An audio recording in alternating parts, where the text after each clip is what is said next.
Aujourd'hui, je vous invite à un chemin d'éducation chrétienne et pour marcher à nos côtés, j'accueille Bernard. Bonjour Bernard. Bonjour David. Alors, il faut que je vous prévienne, avec Bernard, on se connaît depuis quelques années, puisque j'ai été élève dans son établissement scolaire. Et puis, plus tard, je suis revenu. Déjà, on a collaboré ensemble quand j'étais élève. Et puis, on a collaboré encore plus ensemble quand je suis revenu travailler quelques années dans ton service à tes côtés. Et je suis très content de t'accueillir pour discuter de ces sujets avec toi. Et moi, je suis très content de te voir m'interroger. Maintenant, j'espère que je ne dirai pas trop de bêtises. Ça marche, mais si t'en dis, on les gardera quand même. Donc j'ai fait une dans ma mini introduction, j'ai déjà dit un petit peu dans quel cadre tu évoluais, mais est-ce que tu voudrais bien, pour commencer, nous présenter un petit peu de qui tu es aujourd'hui, de ton parcours? Alors moi, Bernard, je suis, pour commencer tout d'abord père de famille, Mmh. avec la joie d'avoir, comme je m'amuse à le dire, en deux naissances, quatre filles. Mmh. Donc, chercher l'erreur. Voilà, avec quatre superbes filles, avec ma femme Chantal. Donc, c'est ma première mission de père, je dirais, dans mon quotidien. Ensuite, je suis catholique pratiquant investi. Ça, c'est très important pour moi et je pense qu'au niveau de ma foi, c'est quelque chose que je n'ai jamais lâché, que je n'ai jamais perdu, même si j'ai Mmh. eu des moments de haut et de bas.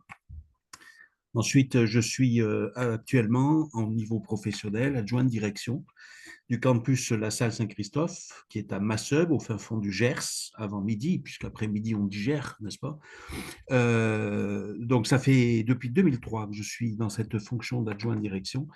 Et entre autres, je suis chargé de tout ce qui est pastoral, mais aussi de tout ce qui est éducatif, suivi élèves, les élèves de lycée, sauf les secondes générales. Donc, je m'occupe des premières terminales, tous les bac pro, BTS, les formations adultes.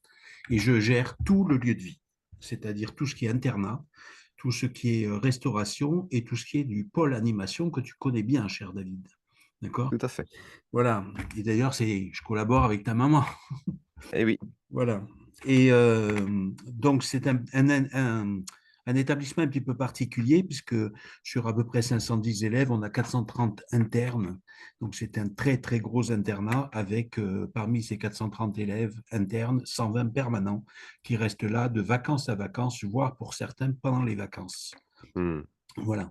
Donc, ma passion dans ce métier, comme dans mon quotidien, c'est l'éducation. Mmh.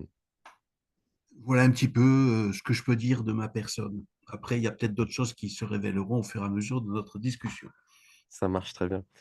Dans cette série, il y a une question qui est traditionnelle, c'est: est-ce que tu voudrais bien, pour commencer, nous parler de ta relation à tes pères, tes parents naturels, mais aussi ceux qui t'ont accompagné dans ta marche tout au long de ton parcours? Alors, je commencerai par parler de mes parents. Ma maman, comment dire, qui a été pour moi un exemple et un modèle. Pourquoi je dis été? Parce qu'elle est décédée en 90 d'un cancer. Donc, ça a été un moment compliqué. C'est pas toujours facile d'en parler, mais ça a été quelqu'un qui s'est jamais écouté, qui s'est toujours donné pour ses enfants et qui était toujours dans une notion de service. Et 15 jours avant qu'elle tombe dans le coma et qu'elle fasse ses derniers jours, elle était encore debout en train de repasser le linge de la famille. Donc pour moi, ça a été quelqu'un qui m'a construit et qui peut-être m'a donné cette force de caractère de dire ben, la vie, il faut la vivre. C'est un combat, il faut l'assumer, Mmh. mais avec joie et entrain parce qu'elle était toujours dans la notion de service malgré sa grosse sciatique qui la faisait s'ouvrir énormément. Mmh. Après, il y avait mon papa qui a toujours été un modèle, un soutien, qui m'a beaucoup appris, surtout au niveau bricolage, apprentissage, qui a été, comment dire, quelqu'un qui a été toujours très rigoureux dans l'éducation donnée, mais qui, par moments aussi, me posait quelques petites questions, parce que quand je me faisais gronder, parce que je rendais trop service du fait que, parce que je ne l'ai pas dit, j'ai 5 sœurs et 2 frères, mais mes sœurs étaient pas trop dans la notion de service. Donc, j'étais en situation d'y donner beaucoup. Et mon papa, de temps en temps, s'énervait en disant, Bernard, ça suffit. Donc ça pose des interrogations sur le rôle du père. Mais ça montre aussi que toute personne, moi le premier, on a des limites, même dans une notion d'éducation, parce qu'il peut y avoir de la fatigue, il peut y avoir des moments où on est découragé, des moments où on est en questionnement, et puis on va craquer, on va dire une chose maladroite. L'important, c'est de savoir pardonner ce qu'il a été capable de faire. Hmm. Voilà. Après, je me suis dit, mais je vais en parler quand même. J'ai un frère de papa qui était prêtre et qui a marqué aussi mon existence parce qu'il était aumônier des scouts.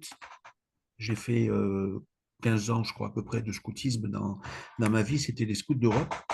Comme mes parents, avec 8 enfants, étaient un petit peu en difficulté financière pour différentes raisons, ils ont demandé à mon oncle s'il acceptait de me prendre dans le scoutisme. Donc ça a été aussi une branche de ma vie qui a été une forte école d'éducation et de formation humaine par Hmm. la responsabilité et par l'apprentissage, la vie en collectivité, la prise de responsabilité progressive. Mais cet oncle, un jour, lors d'une veillée de prière, adoration du Saint-Sacrement, dans le village de Saillant, dans les Hautes-Pyrénées, juste au-dessus de Saint-Lary, a beaucoup interpellé les jeunes sur la vocation. Et j'ai senti comme un appel. Donc, je suis rentré en classe de seconde dans la communauté religieuse que mon oncle avait bâtie. Et j'y suis resté 2 ans et demi. Alors, pourquoi je parle de cette expérience? C'est à cause de la phrase qu'il a dite lorsque je lui ai annoncé au bout de 2 ans et demi que je ne pourrais pas et je ne voulais pas continuer dans cette communauté religieuse parce que je ne m'y retrouvais pas. Et là, mon oncle, plein de gentillesse et que j'apprécie malgré tout, m'a dit, Bernard, tu prends cette décision, tu seras malheureux toute ta vie. Une petite phrase toute bête qui m'a fait rentrer chez moi et fermer et enfermer dans ma chambre. Et c'est Hmm. là que ma maman a eu un impact terrible parce qu'elle a senti que j'étais pas bien. Donc elle est allée interpeller le curé de ma paroisse, Rémi Soulès à l'époque, qui est décédé depuis, en lui disant, mais Bernard, il ne sait pas dire non quand on lui demande un service. Donc, est-ce que vous pourriez lui demander un service pour la paroisse de façon à ce que ça le remette en lice parce qu'il est en train de déprimer. Mhm. Donc, ça a été un moment fabuleux et Rémi Soulès a été un homme extraordinaire, sans forcément poser beaucoup de questions. Il m'a dit, Bernard, tiens, j'ai besoin de toi. Donc, j'ai répondu oui. Et je l'ai aidé dans ce qu'on appelle la fête champêtre de la paroisse Sainte-Thérèse de Montauban. Donc, j'étais 3 jours de fête, je me suis investi comme jamais. Et à la sortie de cette fête, j'ai une dame qui m'a dit, Bernard, tu m'as vendu 3 tickets de tombola, chose que personne n'a jamais réussi à faire. Est-ce que tu ne chercherais pas du travail? Et c'est comme ça que j'ai débuté mon travail, mon premier travail professionnel, parce que je n'étais pas un scolaire, même si je travaille dans un établissement scolaire, et je n'ai pas de bac. Je me suis arrêté en fin de première, étant dans cette communauté, mon oncle étant persuadé que j'aurais la vocation. Et en fin de compte, non, ce n'était pas ma vocation, c'était sa vocation. Et son seul souci, c'était la transmission du calice familial. Voilà, heureusement que j'ai rencontré un autre prêtre, le père Michel Normand, qui m'a aidé à discerner, à prendre du recul, m'a envoyé voir un couple aussi à Château Saint-Luc, un couple des Béatitudes, qui m'a accompagné pendant un an et au bout d'un an, je suis arrivé à prendre cette décision. Donc des personnes, je dirais, des pères Mhm. ou des mères, j'en ai rencontré pas mal dans ma vie, qui m'ont marqué, qui me soutiennent, qui m'ont fait évoluer. Voilà. Et je pense que j'en rencontre encore aujourd'hui. Hmm. Voilà. Super, Ça, je le réserverai pour plus tard. ça marche. Faudra que je te réinvite dans 20 ans alors. Tout à fait. Ok. Euh, une autre question traditionnelle, c'est dans nos vies, il y a parfois des gens qui peuvent passer inaperçus à première vue, mais pourtant un jour, un regard, une phrase, un geste va participer à ce que nous devenions qui nous sommes appelés à devenir. Aurais-tu une ou des personnes comme ça à nous présenter que tu voudrais honorer, qui, si ça se trouve, ne sont même pas conscients de l'impact qu'ils ont eu dans ta vie? Tout à fait. Je commencerai la première personne dont j'ai envie de parler quand j'ai vu cette question, c'est Charlie Roqueplot. C'est un chef scout qui est venu pour encadrer un camp scout à la demande de mon oncle parce qu'il n'avait pas de chef de troupe à ce moment-là. Et on est parti dans les Pyrénées pour, je crois que c'était 17 jours de camp à peu près. Et au drame, sur les 17 jours de camp, il y a eu 14 jours de pluie. Quelle horreur. Quelle horreur! Et sur ces 14 jours de pluie, j'étais en admiration devant l'attitude et le comportement de Charlie, qui était un homme posé, euh, sans excitation, toujours sur la même tempérance, très professionnel dans ses compétences pour allumer un feu, fabriquer un abri au-dessus d'un feu pour que le linge puisse sécher malgré la pluie, etc. Extraordinaire en humilité, en simplicité, en tempérance et en capacité d'apprendre. Voilà. Et toute ma vie, je me suis dit, Bernard, est-ce que tu arriveras à pouvoir être aussi tranquille et paisible que cet homme? Voilà. Donc ça, c'est un premier exemple. Ensuite, il y a Rémi Soulès, je viens d'en parler hein, juste avant. Rémi, qui était un prêtre impressionnant, il était habillé comme tout le monde. Il avait une capacité intellectuelle extraordinaire, une humilité pareille, fabuleuse, mais une capacité à pouvoir aller chercher les gens pour les interpeller et les mettre en responsabilité dans des domaines. Hmm. Et ça, c'est quelque chose qui m'a toujours interpellé. Alors certes, j'étais scout avec cette notion de la responsabilité dedans, mais Rémi a été un passeur aussi, avec son vicaire André Gantey Toutain, qui est décédé lui aussi malheureusement, qui était un homme, un prêtre pareil, comment dire, qui m'a fait confiance et qui a toujours été en situation de me solliciter pour l'aider à faire telle ou telle chose. Et voilà, ça a été des gens sur la route qui m'ont apporté certaines petites choses à différents moments de mon existence et qui m'ont fait du bien et qui m'ont permis d'être ce que je suis aujourd'hui, je pense. Hmm. Voilà. Merci. Si je t'ai invité aujourd'hui, en plus du fait que je sais que tu es un excellent éducateur, c'est parce que tu as pris le temps d'écrire un livre dont on va aborder certains passages dans notre discussion. Et si certains veulent le feuilleter, le retrouver, je mettrai en lien dans la description de cette vidéo le lien vers Amazon pour pouvoir le commander. Ce livre s'appelle Chemin d'éducation chrétienne, l'éducation, une passion d'espérance. Est-ce que tu peux nous raconter la genèse de ce livre? Comment ça t'est venu? J'ai un ancien élève de Saint-Christophe qui passe beaucoup de temps à réfléchir, se poser des questions, s'intéresser à différents sujets, qui était un jeune original, je dirais, et qui un jour m'a posé la question, Bernard, qu'est-ce que c'est qu'éduquer chrétiennement? Ce jeune, je pense que tu sais qui c'est, David, puisque c'est toi. Et cette question m'est venue quelques semaines ou quelques mois, je ne sais plus trop, avant une deuxième opération de prothèse de mon genou. Cette fois-ci, c'était le gauche. Et en parallèle, ma femme, Chantal, a été en situation de me dire, mais Bernard, je n'ai pas envie que pendant ton temps de convalescence, tu déprimes comme tu l'as pu le faire pour ta première prothèse de genou, qui avait quand même mis plus de temps. Et elle m'a dit, ça serait bien que tu sois en situation d'écrire, de mettre par écrit ta passion de l'éducation. Voilà. Donc c'est venu comme ça. Et donc, il y a 2 ans et demi, 3 ans, j'ai eu cette opération, 5 mois, assis, à faire ma rééducation, etc., mais à prendre le temps aussi de remettre ce genou en route. Et donc, pendant tous ces 5 mois, j'ai pris le temps d'écrire, de jeter par écrit tout ce que je savais. Alors là, je dirais, ça a été très compliqué pour moi de m'y mettre parce que à l'époque où j'étais au séminaire, j'ai un prêtre que je nommerai pas, qui, lors d'un rendu de devoir, m'avait dit, Bernard, tu es pitoyable dans ta manière d'écrire. Donc, c'est pareil, c'est des phrases qui peuvent marquer, et que j'ai Hmm. peut-être dites à certains élèves à certains moments, mais qui marquent et qui brisent la confiance en soi.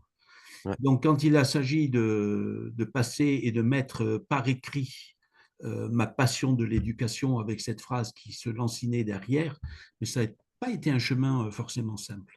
Et en fin de compte, ben, je me suis aperçu que j'écrivais pas si mal puisque j'ai eu des compliments. Donc, ça prouve que ça fonctionne. Mais voilà, l'origine de ce livre, c'est vraiment toi, David, qui m'a interpellé. Et je dirais, tout à l'heure, j'ai dit que je réserverais une surprise pour la suite. C'est qu'il y a aussi des jeunes dans mon existence que j'ai rencontrés, tu en fais partie, qui ont peut-être servi de père aussi, puisqu'ils sont ce qu'ils sont, avec des qualités indéniables, ce que je dis souvent, c'est un diamant ou une pépite intérieure que l'on doit chercher à faire éclore. Et voilà, et il y a des jeunes qui marquent dans notre existence.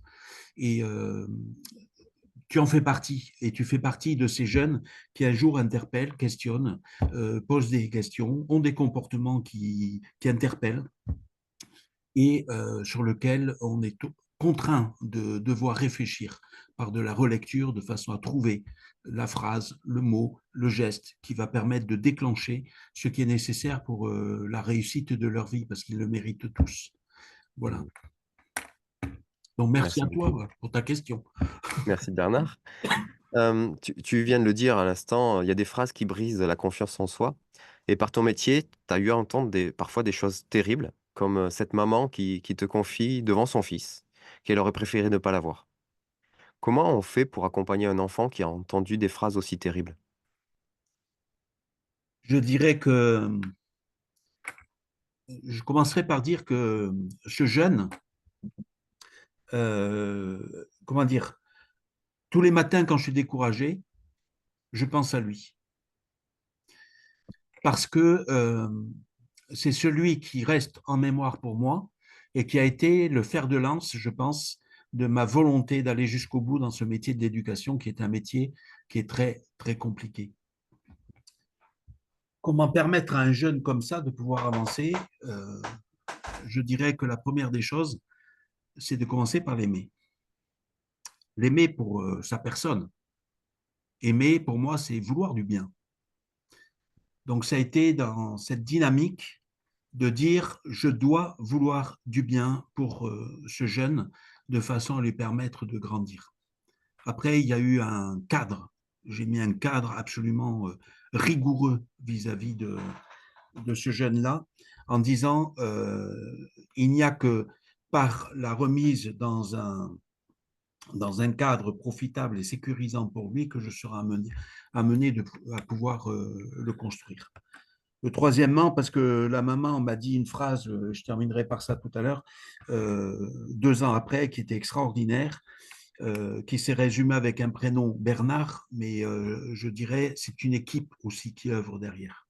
Mmh. Et ça viendra, me semble-t-il, un petit peu plus tard.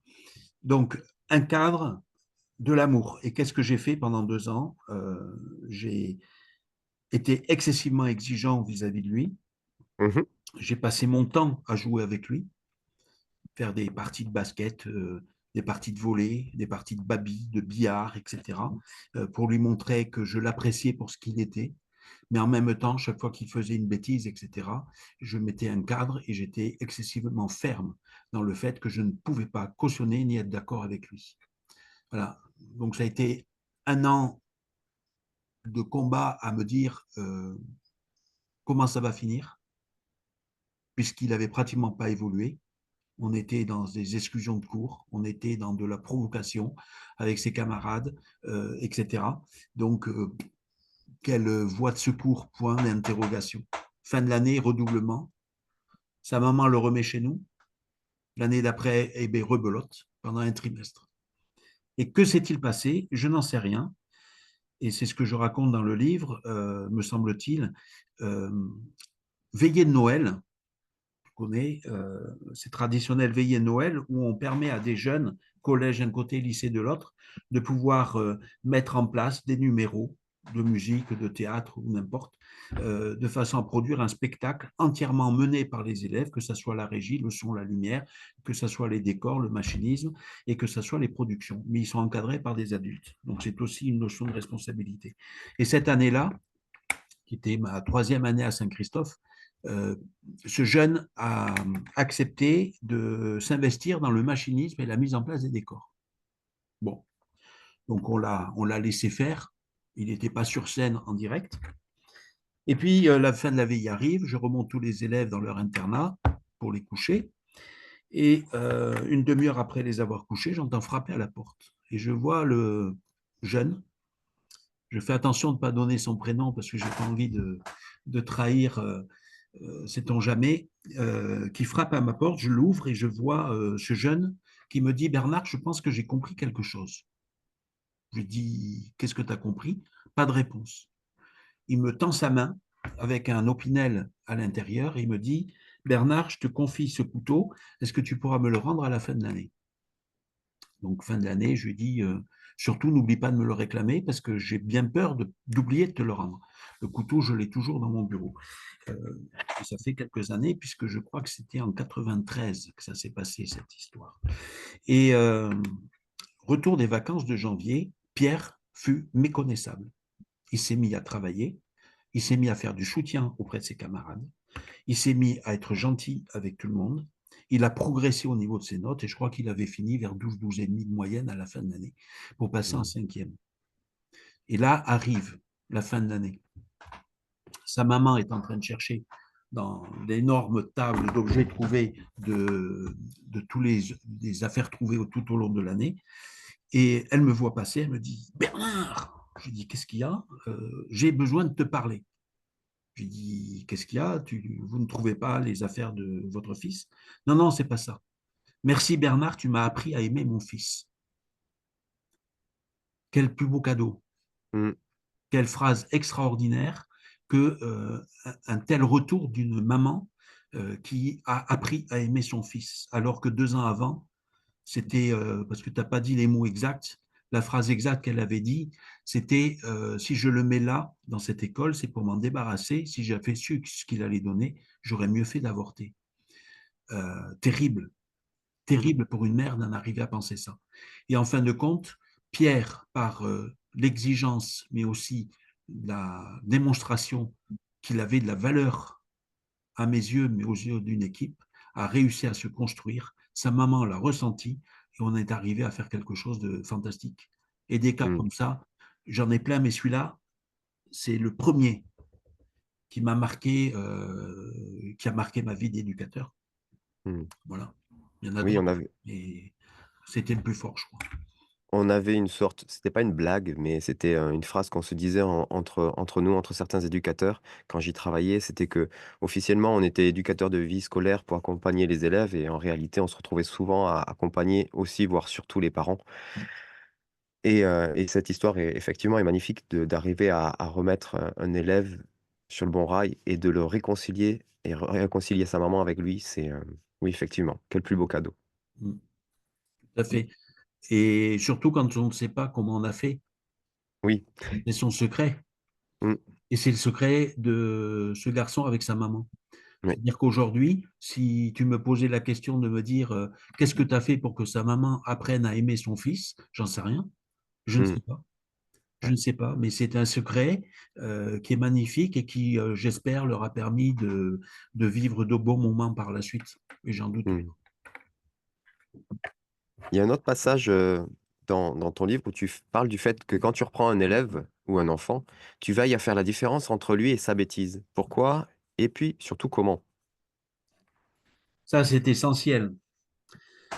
Là-dessus, je me référerai à Jean-Paul II, qui, avant d'être pape, s'appelait Karol Wojtyla et qui a écrit un livre Personne et acte. Je ne vous le conseille pas, il est très compliqué à lire. Je ne suis jamais arrivé au bout. Mais j'ai eu la chance d'avoir des personnes qui m'aient expliqué. Et je crois que c'est la base de l'éducation. Une personne se construit. Une personne, on doit toujours rester dans l'espérance de la voir évoluer, de la voir se construire, de la voir grandir, de la voir s'épanouir, de la voir produire des talents, pour reprendre la parole de l'Évangile, des talents extraordinaires. Ça, c'est la personne. Et après, il y a les actes. Les actes, ce sont ces comportements, ces paroles, ces erreurs que l'on peut faire, ou ces fautes que l'on peut faire, puisque une erreur, ben, quand j'apprends quelque chose, l'erreur, elle est naturelle, puisque je ne sais pas, donc je découvre, donc forcément, je vais passer par ces phases d'erreur. Et l'erreur ben, ne peut être que cadeau, à condition de comprendre que c'est le moyen d'en faire un escalier. D'erreur en erreur, je passe d'escalier en escalier, de marche en marche, et j'apprends, et je deviens encore plus compétent au fur et à mesure. Mmh. À la différence de malheureusement certaines personnes qui mettent l'erreur comme étant un fardeau. t'es nul, t'es pitoyable. Oui, t'es nul. Ah, là, j'attaque la personne. mhm, Donc, ton acte est nul. Ta personne, elle est valable, elle est extraordinaire, elle doit se construire. Et donc, toute mhm, la différence qui est très forte entre les deux, c'est de dire l'acte, je le condamne. Quand elle est erreur, je la motive et je la construis pour qu'elle devienne chance de progrès. Si c'est une faute, ça veut dire qu'on lui a déjà expliqué une fois qu'il récidive. Donc, dans ce cas-là, il tombe dans la faute, il doit y avoir sanction. mhm, Et une sanction, c'est quoi? C'est prendre le moyen de faire grandir le jeune ou de le contraindre à faire ce qu'il doit faire. Donc, ce n'est pas chose simple. Mais pour moi, c'est essentiel. C'est-à-dire qu'à partir du moment où il y a faute, il est absolument indispensable qu'il y ait sanction, de façon à ce que le jeune soit en situation de pouvoir réfléchir, comprendre et grandir. Voilà. Donc, d'un côté, la personne, je la motive, je crois en elle, passion d'espérance, mais c'est ça, la passion de voir chacune des personnes se construire et réussir dans sa vie.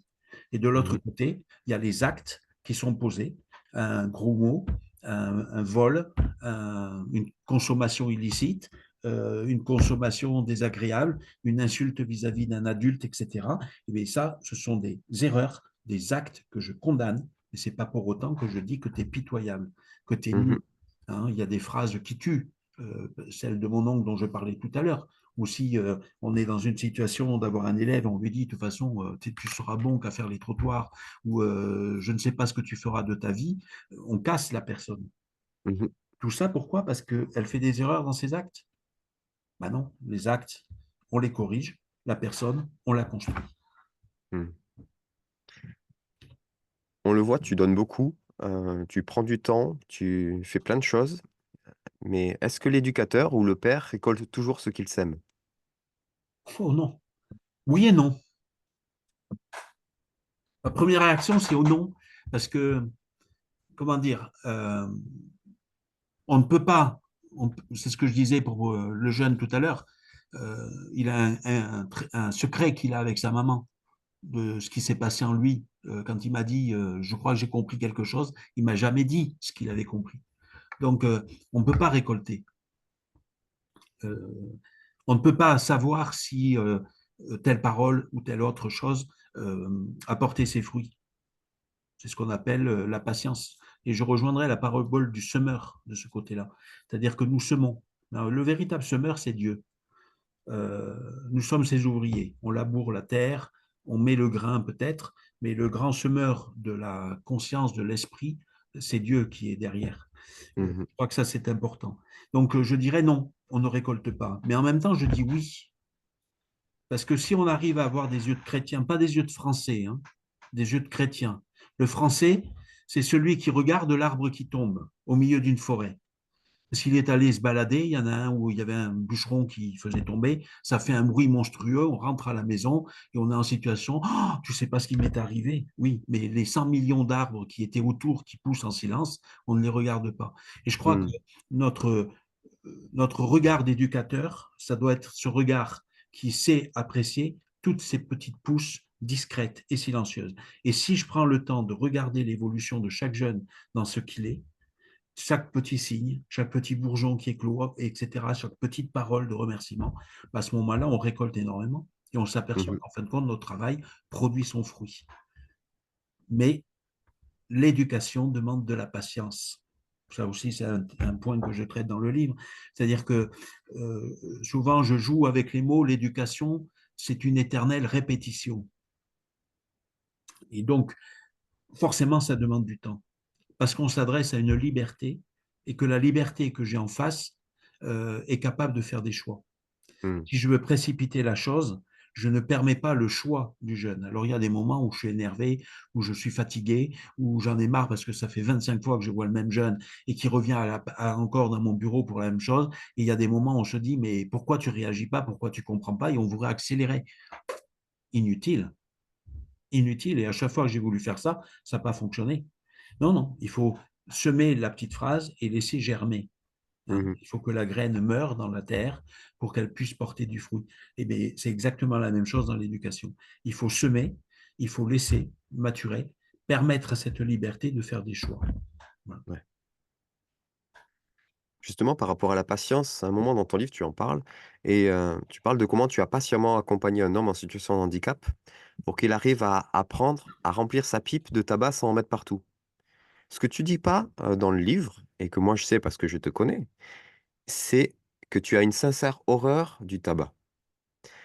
À quel point il faut être patient pour arriver à accompagner dans la durée un homme à faire quelque chose que l'on sait et que l'on croit être inutile, voire néfaste, mais qui est important pour lui?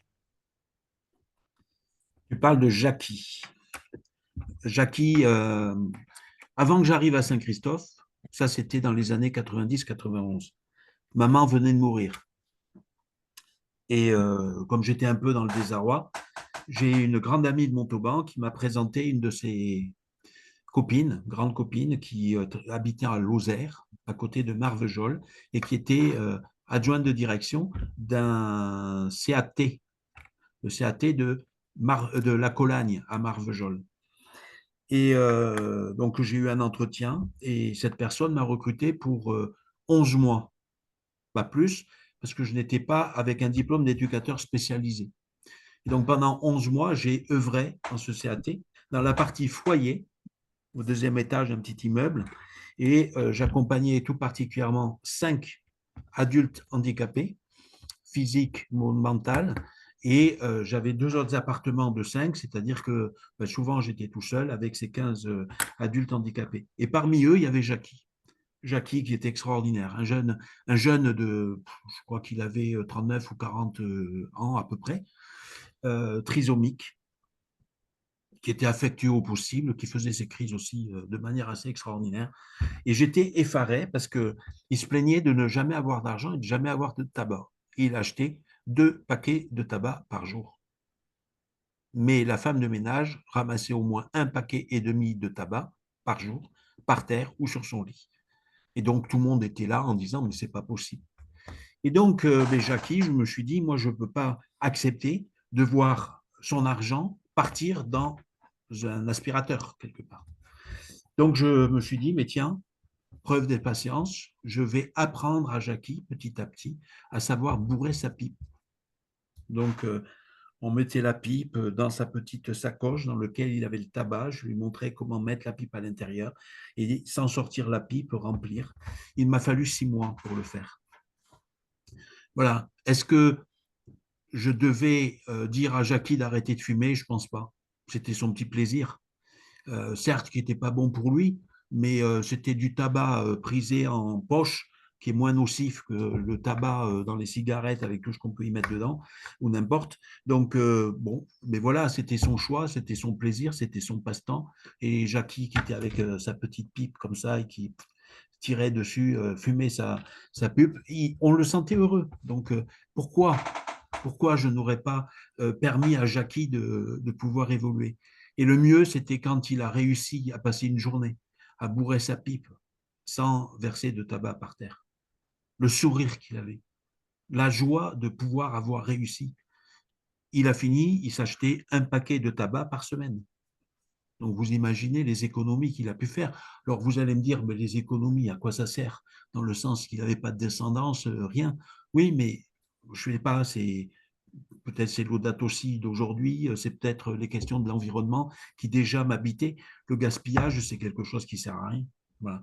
Et lui avait la fierté de pouvoir dire j'ai réussi quelque chose. Donc toute personne, quelle qu'elle soit, a ses trésors à faire évoluer et à faire éclater. Voilà. Donc c'est ça l'éducation. Je crois que c'est Mmh, d'abord ça. Permettre à chacun d'avoir sa confiance en soi. mmh. Justement, en parlant de confiance, tu as souvent accompagné des jeunes à prendre des responsabilités. Est-ce que tu crois que tout le monde peut être responsabilisé? Oui, oui, et je pense que c'est une réponse qui risque de dénoter. Mais qu'est-ce qu'on met derrière le mot de responsabilité? Pour moi, la responsabilité a plusieurs gradients. On peut aller de la délégation de tâches jusqu'à une responsabilité pleine et entière. Et quand je dis oui, tout le monde peut être responsabilisé, c'est-à-dire que tout le monde peut être dans une délégation de tâches. Tout le monde ne sera pas forcément en capacité de monter un projet et de le construire de A à Z. C'est sûr. Mais la délégation de responsabilité, tout le monde en est capable. Et c'est qu'en passant par cette délégation de responsabilité, que je construis le jeune dans sa confiance en lui. Et parce que moi, adulte, je fais confiance dans ce jeune, il a grandi, il développe sa confiance en l'adulte. Et il n'y a que par là que l'on peut arriver à provoquer le petit déclic. Hmm. Je parle un exemple tout clair. Là, pareil, il ne faut pas que je donne le prénom, mais ça m'est arrivé il y a 15 jours. On avait un jeune sur lequel on n'arrive à rien à ce jour. Euh, Absence en cours, retard, provocation, la cloche sonne, j'allume ma cigarette et je verrai si mon professeur est en situation de s'énerver, de me gronder, de ceci, de cela. On n'y arrivait pas et on a donc provoqué une commission éducative. C'est la dernière étape avant de dire, mais désolé, on n'est pas en capacité de pouvoir t'accompagner, parce que c'est aussi ça l'humilité dans l'éducation. On ne peut pas sauver tout le monde. On n'est pas sauveur. Hein. On contribue à une éducation. Et ce jeune, euh, lors de cette commission, sa maman nous a dit qu'il était extraordinaire quand il était avec des jeunes, les plus petits que lui, qu'il avait une manière de pouvoir les accompagner qui était fabuleuse. Donc, au moment de prendre la sanction, on a dit on va continuer à l'accompagner parce qu'on veut croire en lui. Et comment dire, lors de la décision, j'ai été dans la situation de dire mais Bernard, tente le coup de le responsabiliser. Et donc, je lui ai annoncé que j'allais le mettre en responsabilité du dortoir des 4e, 3e, de 20h à 22h, pour aider à mettre le calme et mettre les élèves en situation de détente pour pouvoir leur permettre de s'endormir et de passer une nuit. Au moment où j'ai sorti ça, on a été subjugué de voir le changement de visage dans ce jeune. Il a souri, son visage s'est complètement illuminé, et on s'est dit, mais on a touché quelque chose là derrière. Alors, quel résultat? Une semaine après, la semaine suivante, je n'étais pas sur l'école, j'ai été en assemblée générale de la délégation sud, mais début de semaine suivante, je m'aperçois que Rémi n'avait pas été mis, pardon, j'ai dit un prénom, mais euh, n'a pas été mis en situation de responsabilité. Donc le mardi de la 2e semaine, je prends ce jeune et je l'amène en responsabilité dans l'internat. Et ça n'a pas raté. 2 jours après, il m'a apporté un courrier. Un courrier sur lequel il lâchait son vécu. Il m'a dit, surtout, ne le révélez pas, ne dites pas ce qu'il y a dedans, donc je ne dirai rien de ce qu'il y a dedans, mais je vous fais confiance. Voilà, la relation de confiance. Mais je pense qu'à partir de maintenant, on va pouvoir l'accompagner et l'aider à grandir parce qu'il y a une porte qui s'est ouverte. Et Hmm. c'est l'objectif de l'éducation, c'est d'ouvrir cette petite porte pour qu'à un moment donné, par la confiance, la parole se libère et que le jeune puisse livrer ce qui le bloque intérieurement pour pouvoir lui permettre de s'épanouir. Voilà. Hmm. Donc, qu'est-ce que ça va donner? Je n'en sais rien. C'est tout frais, on est en vacances. Mais je verrai au retour des vacances si oui ou non, il y a quelque chose qui s'est produit à suivre. À suivre. Et des exemples comme ça, il y en a tous les ans, je peux en témoigner. Euh, on comprend en lisant ton livre que pour toi, l'objectif de l'éducation, c'est de passer du besoin de la loi à la vie par l'amour. Tu peux nous en parler un petit peu de ça? Ah oui, tout, tout le livre que j'ai écrit est une relecture de mon expérience, mais je m'étais posé la question de dire, est-ce que je pars de mes convictions et je livre un petit peu comment dire, ma pensée ou ma vision de l'éducation en prenant appui sur la Bible, ou est-ce que je fais le contraire, c'est-à-dire je pars d'un texte de la Bible pour en arriver à montrer les motivations. Pour moi, c'est essentiel. J'ai choisi cette deuxième option parce qu'il me semble qu'en tant que chrétien, hein, quelle que soit notre foi, euh, la parole de Dieu est une parole de vérité.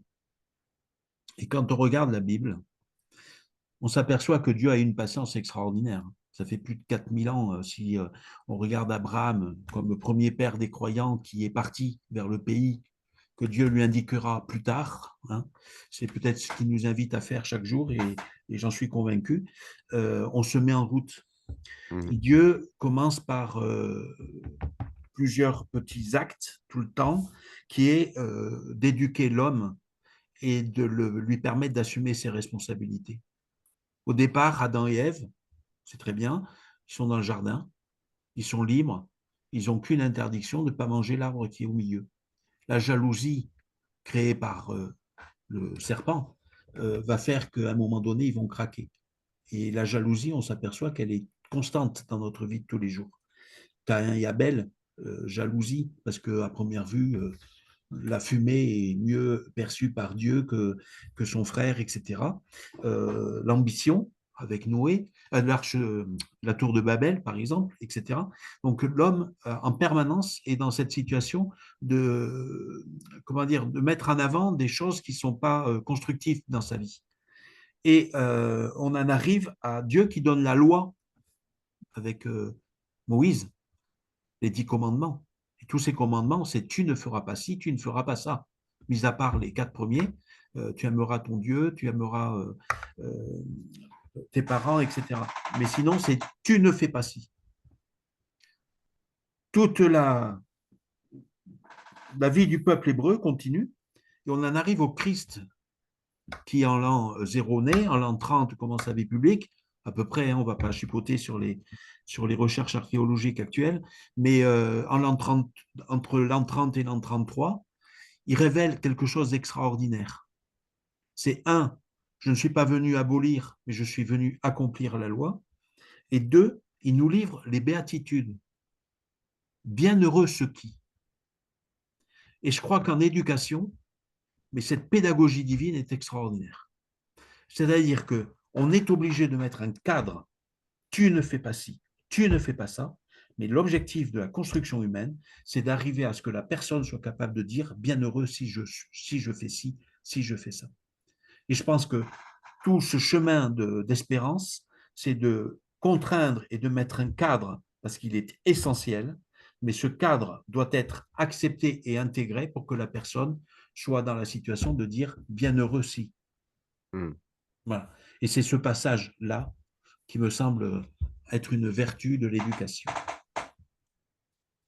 Il y a une phrase qui revient à plusieurs reprises dans ton livre, c'est il faut tout un village pour éduquer un enfant. Ça veut dire que tout ne repose pas sur toi? Ben non, loin de là. Sinon, je me prendrais pour plus que je ne suis. Ma Et question qui va avec, hein, parce que je vais plus loin, c'est comment as-tu fait pour ne plus vivre ce syndrome du sauveur, tout en sachant que par ton métier, tu te retrouves en métier de sauveteur? Je ne sais pas si tu t'en rappelles, je te l'avais dit une fois, mais à un moment, j'avais une sorte de blague. Tu connais mon humour parfois un peu cynique, et je disais: «Quel est le comble du sauveur?» Et devant, l'absence de réponse de mes collègues de travail, je disais: «Le comble du sauveur, c'est Bernard. Même quand il est malade, il se trouve à sauver des vies. Pour se soigner, le remède qu'il a en ce moment, c'est de faire des dons du sang réguliers». oui, comment dire, je vais reprendre les questions dans l'ordre. C'est la première, c'était est-ce que je suis tout seul? Non, je ne suis pas tout seul. Et je crois que c'est au départ, quand j'étais un petit peu jeune, j'avais l'impression que j'étais le seul à être bon, le seul à savoir trouver les mots, etc. Mais c'est faux, c'est faux. C'est-à-dire que, comment dire, en éducation, c'est bien le cumul. Quand on disait des pères, ces personnes un petit peu discrètes, invisibles, qui ne savent même pas ce qu'elles ont fait chez nous, mais ce sont des, comment dire, des personnes qui ont posé un acte, une parole, un geste, une attitude qui a peut-être interpellé, qui interpelle tel et tel jeune. Et c'est bien le cumul de toutes ces activités, toutes ces phrases ou autres qui vont faire qu'à un moment donné, il va y avoir un déclic. Donc le travail en éducation, c'est un travail d'équipe. On ne peut pas prétendre être éducateur et sauveur. C'est pas possible. Il n'y a qu'un sauveur, c'est le Christ, qui agit par l'Esprit Saint. Et je pense que si on oublie dans notre métier que le premier acte de création de l'homme, c'est Dieu, qui par son Fils nous montre qu'on peut être sauvé de la mort si on aime, si on veut du bien à tous les hommes, et que cet amour que le Père et le Fils ont se répand dans le cœur de tous les hommes par l'action de l'Esprit Saint, euh, et que c'est lui qui est l'acteur. Nous, on n'est que des intermédiaires. Donc, tout le travail que l'on doit faire en tant qu'éducateur, c'est d'être dans cette posture de prier, de se laisser imprégner par la parole de Dieu, de se mettre à l'écoute de l'Esprit Saint, comme je dis, dans le murmure discret de l'Esprit sur le mont Horeb. Hein, c'est la bise légère qui passe, c'est cette petite voix discrète qui nous indique. Et c'est vrai que j'agis beaucoup en fonction de mon instinct du moment. À ce moment-là, je sens qu'il faut que je dise ça ou que je sois sec dans ma réponse ou n'importe. C'est bon, c'est comme ça, c'est inné. Est-ce que c'est bon, pas bon, je n'en sais rien. À première vue, ça marche quand même pas mal, mais c'est vraiment ça, le travail d'une équipe. Alors tous ne sont pas croyants, mais ça n'empêche que l'Esprit Saint agit dans le cœur de toutes les personnes, et que si je le fais en toute discrétion pour laisser la place à l'Esprit Saint, il y a beaucoup plus de chances que ma parole puisse fonctionner. Et donc, dans cette dynamique-là, je ne peux pas me prendre pour un sauveur. Hmm. Alors, de temps en temps, on pourrait dire j'ai réussi, ou quand j'entends la maman de ce jeune qui me dit Bernard, tu m'as appris à aimer mon fils, non, c'est pas moi, c'est l'Esprit Saint qui a appris. C'est une équipe qui a œuvré autour de ce jeune et qui lui a permis de devenir ce qu'il avait besoin d'être. Aujourd'hui, je crois qu'il est maçon, tout heureux de ce qu'il est devenu. Mais voilà, on ne peut pas se prendre pour un sauveur, c'est pas vrai. Par contre, on contribue à l'évolution du jeune. Merci beaucoup, Bernard, pour le temps que tu as pris pour partager tout ça, le temps que tu as pris à rédiger tout ça, et puis tout le temps que tu donnes chaque semaine, parce que ça fait bien longtemps que Bernard n'est pas à 35 heures. Oui, tout à fait. Bon, quand on est passionné, on ne compte pas, n'est-ce pas, David? Tout à fait. Tu as combien Euh, d'heures par semaine, toi? À moi, je travaille de 6 ou 7 heures le matin à 17 heures le soir. Et puis Voilà. après, je me consacre à ma vie familiale. C'est bien, félicitations. J'ai un Je te peu de mal à remercie. le faire. Oui, mais toi, tu as des élèves qui, quand tu es chez toi, il se passe des choses, ils continuent à vivre. Tout à Je- fait. Quand j'étais à Saint-Christophe, je ne finissais pas à 17 heures. Tout à fait. Voilà, merci beaucoup, David. Merci pour le temps que tu as consacré. Merci pour ton ajout donc, dans cette série que vous pouvez retrouver. Comme on est sur la fin de la vidéo, vous avez certainement l'encart qui vous propose de passer à la playlist. Alors, si vous avez aimé cet entretien avec Bernard, vous aimerez sûrement les autres discussions avec les autres intervenants. Et puis, si vous avez envie d'en savoir plus sur le livre qu'a écrit Bernard, tout se passe dans la description. Soyez bénis, les amis, et puis à bientôt. Au revoir.